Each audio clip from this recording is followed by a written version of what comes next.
Morning guys. तो आज हमारा लास्ट डे है और होटल से हमने चेकआउट कर लिया है एडिनबर्ग से, और यहाँ से हम लोग ग्लासगो जाएंगे दोपहर को। और इससे पहले हमें एक दो अट्रैक्शंस कवर करनी है। कल जैसे मैंने बोला था कि हम लोग पहले एक ओपन एयर बस ट्रैवल करेंगे, जिससे कि पूरा का पूरा आप सिटी कवर कर सकते हैं बस में बैठे हुए।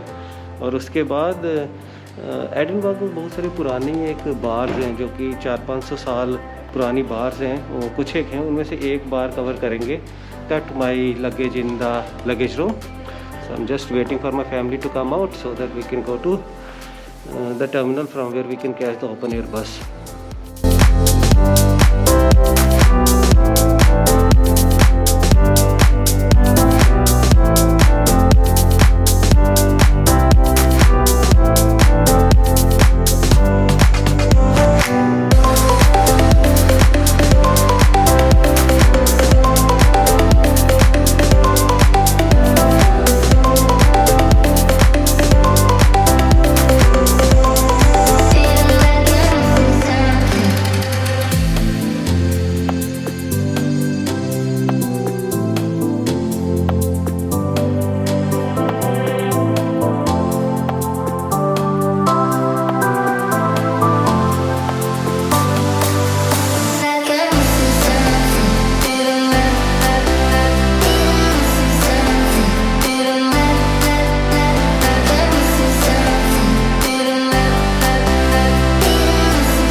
अभी मैं बस टूर कर रहा था तो बीच में उतर के हम लोग, क्योंकि मुझे दोबारा प्रिंसेस स्ट्रीट घूमना है, कुछ एक अट्रैक्शंस कल रह गए थे।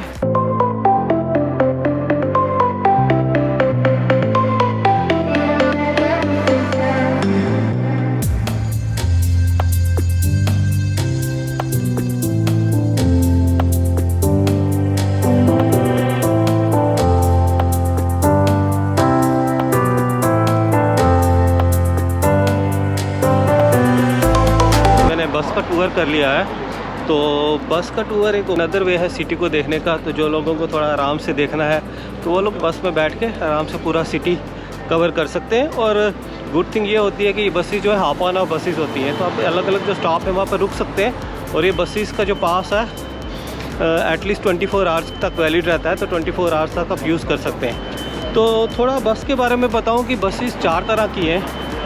और एक है मैजेस्टिक ब्लू बस जिसका प्राइस 16 पाउंड है, और एक है 3 ब्रिजेस बस जिसका प्राइस 14 है अगर आपको खाली बस टूर करना है। और साथ में अगर आपको, क्योंकि वो समुद्र तक जाता है, तो साथ में अगर आपको बोट टूर करना है तो 25 हो जाता है। और फिर तीसरा है सिटी साइट सीइंग जिसका अगेंस्ट प्राइस 16 है। और चौथा जो मैंने किया था ग्रीन बस जिसको कहते हैं एडिनबर्ग टूर, इसका प्राइस 8 था क्योंकि मुझे मेन सिटी ही कवर करनी थी। तो ये तो इनके प्राइस है। और अगर इनके आप काम्बो भी ले सकते हैं, जो 3 ब्रिजेस को छोड़ के तीनों के काम्बो ले सकते हैं, तो वो आपको वो सस्ता पड़ जाता है। तीनों का काम्बो आपको 24 आवर्स का 16 पाउंड में मिलता है। और अगर आप उसको 48 घंटे का लेते हैं तो वो 25 पाउंड का मिलता है। और साथ ही साथ इन तीनों बसेस को 3 मेजर अट्रैक्शंस जो हैं एडिनबर्ग की, जिसमें कि एडिनबर्ग कैसल आता है, और रॉयल याcht ब्रिटानिया आता है, और पैलेस ऑफ हॉलीवुड हाउस आता है। तीनों के साथ काम्बो कर सकते हैं 59 पाउंड का, और आपको वो दो दिन तक वैलिड रहता है। और अच्छी चीज़ ये है कि इन सब टिकट्स की कि आपको कोई टाइम लिमिट नहीं है। आप टिकट बुक कराइए और फ्लेक्सिबिलिटी रहती है, और 1 साल तक वो टिकट वैलिड रहती है। तो 1 साल तक आप टिकट को यूज़ कर सकते हैं, और ऐसा नहीं है कि आपने इमीडिएटली ली और इस पर्टिकुलर डे को आपको यूज़ करनी है। डिस्क्रिप्शन में लिंक डाल दूँगा, आप लिंक में जाइए और सारी डिटेल देख सकते हैं। और जो अगर यहाँ पर आने का प्लान कर रहे हैं, तो जो टूर आपको अच्छा लगता है आप अपने प्लान के अकॉर्डिंगली उसको बुक कर लीजिए।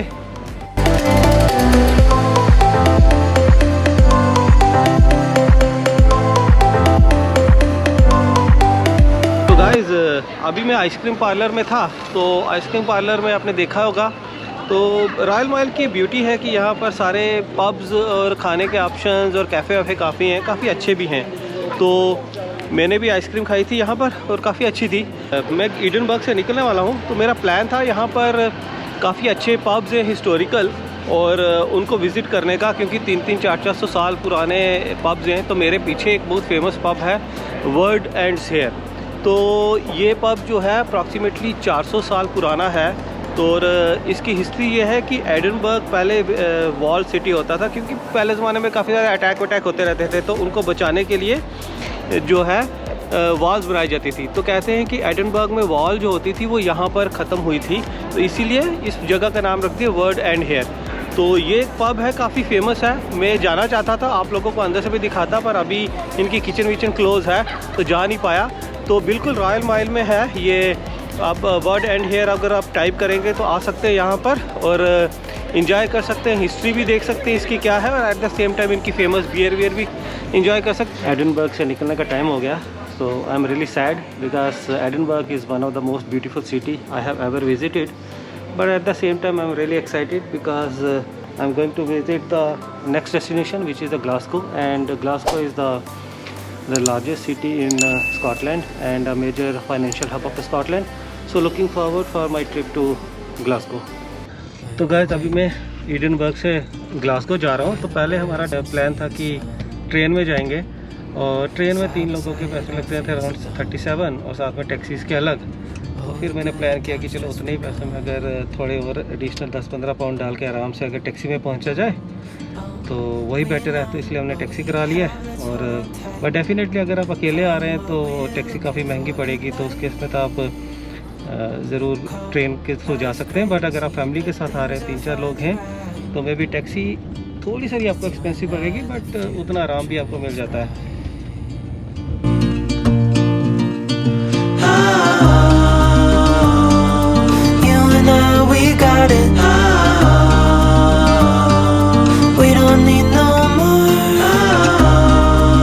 गाइस हम पहुंच चुके हैं ग्लासगो। तो मैं यहाँ पर रह रहा हूँ हिल्टन ग्लासगो ग्रॉसवेनर। पहले मैं आपको रूम टूर दे दूँ। काफ़ी अच्छा होटल है ये। होटल का भी मैं टूर दूंगा आपको। तो ये कमरा है, यहाँ पर एक सेक्शन है जहाँ पर बैठने के लिए सोफ़ा है, टेबल है, चेयर है। और अगर हम थोड़ा पास देखें यहाँ पर, तो खिड़की से कुछ खास व्यू नहीं है, पर ठीक ठाक सा व्यू है खिड़की से।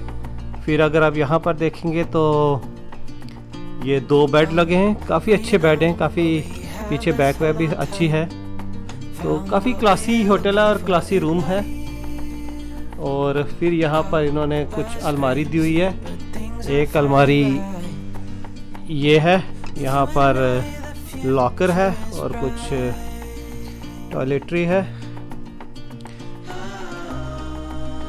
फिर यहाँ पर एक बड़ी अलमारी है, और इसमें इन्होंने प्रेस टेबल और एक पंखा वंखा दिया हुआ है। और मैं जो आपको टूर दे रहा हूँ।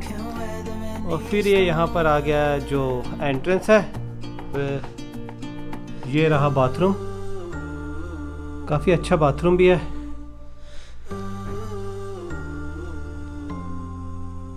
ये यहाँ पर बाथटब है।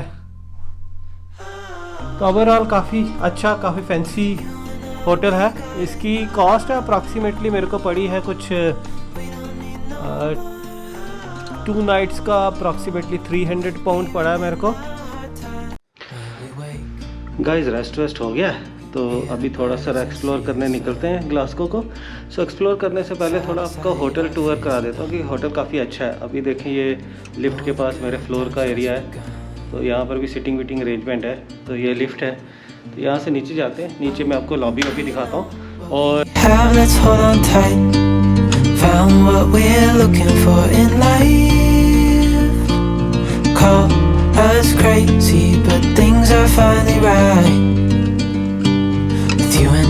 the future is bright.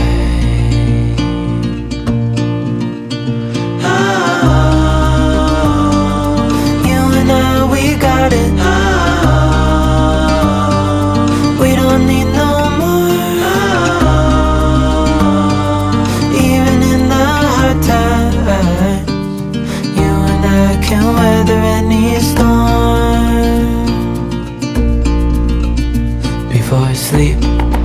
जब आते हैं तो कहाँ रुकना चाहिए? ग्लासगो जो है उसके बीच में एक नदी है जिसका नाम है केल्विन नदी। तो केल्विन नदी के एक तरफ ईस्ट साइड हो गई और दूसरी तरफ वेस्ट साइड हो गई। मैं जो रह रहा हूँ यहाँ पर वेस्ट साइड में हूँ, और यहाँ पर जो कुछ एक टूरिस्ट अट्रैक्शंस हैं जैसे ग्लासगो की यूनिवर्सिटी है, केल्विन ग्रोव म्यूज़ियम है, रिवर म्यूज़ियम है, साइंस सेंटर है। तो ये कुछ मेजर अट्रैक्शन है, और बोटेनिकल गार्डन है जो कुछ मेजर अट्रैक्शन है यहाँ के पास। और ईस्ट तरफ है जैसे कि हाई स्ट्रीट हो गई जो मेन मार्केट है यहाँ की, और साथ में नेक्रोपोलिस और ग्लासगो कैथेड्रल, वो कुछ मेजर अट्रैक्शन वहाँ पर हैं। तो कुछ लोग वहाँ रहते हैं, कुछ लोग यहाँ पर रहते हैं। और ये एरिया जो है वेस्ट साइड का है, तो ये थोड़ा सा एक्सपेंसिव पड़ता है, बट यहाँ पर अट्रैक्शंस काफ़ी अच्छे हैं। और ये hotel particularly one of the best hotel है यहाँ पर। When we wake, hear the birds and see the sun. Side by side our fears are done. All the good times just begun.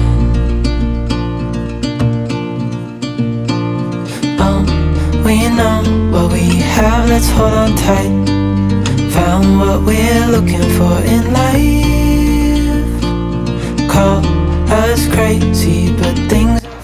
तो guys अभी मैं हूँ यहाँ पर Clyde river के पास। तो क्लाइड रिवर के पास पहले अभी आपने देखा होगा, मैंने ग्लासगो साइंस सेंटर की बता रहा था सीन वहाँ। तो ग्लासगो साइंस सेंटर जो है वो एक साइंस एग्जीबिशन सेंटर है जो कि पेड अट्रैक्शन है। अराउंड 12 पाउंड की एंट्री है, और क्वीन एलिजाबेथ II ने 2001 में इसकी बेसिक इनॉग्रेशन की थी।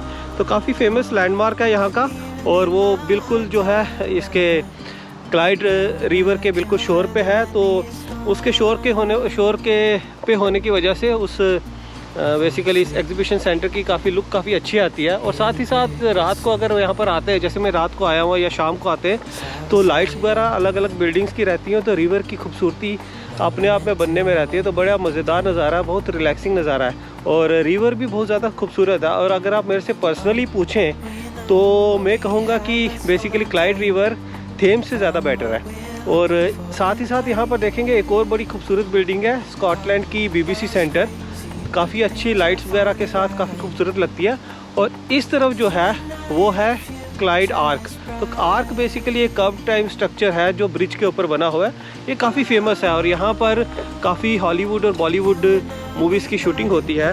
तो चलो एक क्वेश्चन आपको इसी चीज़ से मैं पूछता हूँ कि हमारी 2-3 साल पहले एक बॉलीवुड की मूवी बनी थी जिसकी शूटिंग हुई थी स्कॉटलैंड में। एक हिंट देता हूँ थोड़ी, वो सस्पेंस थ्रिलर मूवी थी, और वहाँ पर हमारी जो एक्ट्रेस थी उस मूवी की, वो काफ़ी बार उस ब्रिज के ऊपर खड़ी हुई दिखी है, सुट्टा लगाते हुए मोस्टली। तो आप गेस करो, और अगर कोई जानता है उस मूवी के बारे में और एक्ट्रेस के बारे में तो प्लीज़ कमेंट करके ज़रूर बताना।